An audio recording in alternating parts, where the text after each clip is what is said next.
ወደድክም ጠላህም እመቤታችን የእግዚአብሔር እናት ናት። ምን ወዴትም ግባ ወዴትም ሄድ ምንም አይሻርማ። የአብ ልጅ መባሉ እንደማይቀር የድንግል ልጅ መባሉም አይቀርም። ተመልከቱ። ገነይ ኩለኪ እሙ ለፀሐይ ጽድቅ እስመ ገነይ ሁሉ ፍጥረት ለክብርኪ።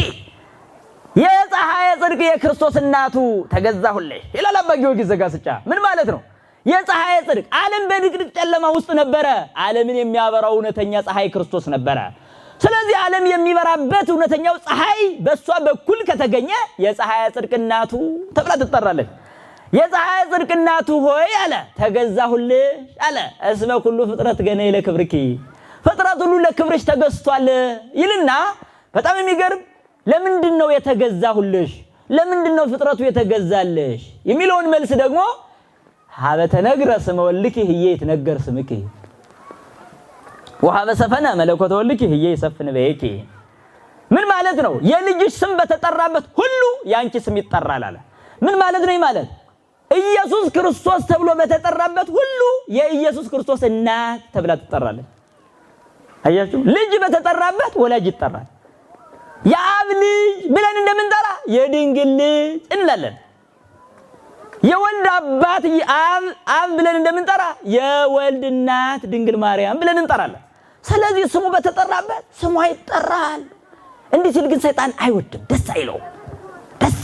ምክንያቱም በዚህ ዓለም እንደ ሰይጣን ያለ ድንግልን የሚጠላ የለም። ስለዚህ በብዙ ሰዎች አይምሮ ውስጥ እመቤታችን ስሟ ሲጠራ ደስ አይለው። ደስ ባለማለቱ ደግሞ ምንፍቅናን ይዘራል። አምላክ አደረጓት፣ አመለኳት እንዲሉ ነው የሚያደርገው። ስህተት። ድንግል ማርያምን አምላክ ናት ብሎ ያስተማረ መጽሐፍ የለንም። ድንግል ማርያም ፈጣሪ ናት ያለ መጽሐፍ የለንም። ይሄ በጣም የሚገርም ልዩ አስተምሮ ነው ያለንኛ። የአምላክ እናት ናት። ይሄን ደግሞ የነገረን መጽሐፍ ቅዱስ ነው። ምን ብሎ የጌታዬ እናቱ ያለችው ቅድስት ኤልሳቤጥ አለች። ምን የጌታዬ እናቱ ማለት ነው? ሰማይና ምድርን የፈጠረው የጌታዬ እናት ማለት አይደል? በቅድምና የነበረ የጌታዬ እናት ማለት አይደለም? መጋቢና አስተዳዳሪ የሆነ የጌታዬ እናት ማለት አይደለም? የጌታዬ እናቱ ማለት እኮ የፈጠረኝ የፈጣሪ እናት ማለት ነው። ይሄን ነው እንግዲህ ቅድስት ኤልሳቤጥ አይ የጌታዬ እናት ያለችው እኮ ሌላ ጌታስ ቢሆን የወለደችው ቢባል ምን አይነት ጌታ በማህፀን ሳለ ጌታ ተብሎ የተጠራ ማን አለ?